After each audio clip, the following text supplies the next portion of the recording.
اس پارے میں 9 صورتیں ہیں۔ ان کے نام یہ ہیں: سورۃ المجادلہ، سورۃ الحشر، سورۃ الممتحنہ، سورۃ الصف، سورۃ الجمعہ، سورۃ المنافقون، سورۃ التغابن، سورۃ الطلاق اور سورۃ التحریم۔ سورۃ المجادلہ میں 4 باتیں بیان ہوئی ہیں۔ پہلی بات، زہار کے احکام بیان کیے گئے ہیں اور بتایا گیا ہے کہ کفارہ ادا کیے بغیر بیوی سے تعلق جائز نہیں۔ دوسری بات، فتنہ فساد پھیلانے والی سرگوشیوں سے منع کیا گیا ہے اور نیکی اور تقوی کی باتیں کرنے کی ترغیب دی گئی ہے۔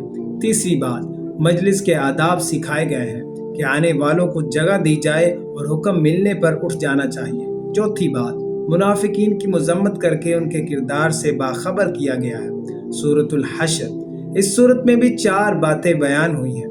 پہلی بات، بنو نذیر کی جلا وطنی کے واقعے سے اللہ کی قدرت ظاہر کی گئی ہے۔ دوسری بات، مال غنیمت کے احکام بیان کیے گئے ہیں۔ تیسری بات، مہاجرین اور انصار کے اخلاص اور قربانیوں کی تعریف کی گئی ہے۔ چوتھی بات، منافقین کی حقیقت کو واضح کیا گیا ہے۔ سورۃ الممتحنہ، اس سورت میں 2 باتیں بیان ہوئی ہیں۔ پہلی بات، کفار سے قلبی دوستی رکھنے سے منع کیا گیا ہے۔ دوسری بات، ہجرت کر کے آنے والی عورتوں کے ایمان کی جانچ کا حکم دیا گیا ہے اور انہیں کفار کی طرف واپس نہ کرنے کی ہدایت دی گئی ہے۔ سورۃ الصف، اس سورت میں 3 باتیں بیان ہوئی ہیں۔ پہلی بات، اللہ کی راہ میں جہاد اور قربانی کی ترغیب دی گئی ہے۔ دوسری بات، بنی اسرائیل کے واقعات سے نصیحت دلائی گئی ہے۔ تیسری بات، اس سورت میں تجارت کا ذکر کیا گیا ہے جس سے دنیا اور آخرت دونوں میں فائدہ ہو۔ سورۃ الجمعہ، اس سورت میں 2 باتیں بیان ہوئی ہیں۔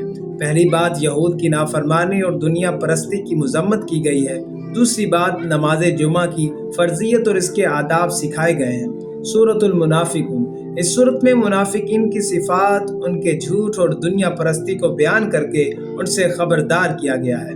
سورۃ التغابن، اس سورت میں قیامت کے دن یوم تغابن کی حقیقت بیان کر کے انسان کو حساب کتاب کی یاد دہانی کرائی گئی ہے۔ سورۃ الطلاق، اس سورت میں 2 باتیں بیان ہوئی ہیں۔ پہلی بات، طلاق کے احکام اور عدت کے مسائل واضح کیے گئے ہیں۔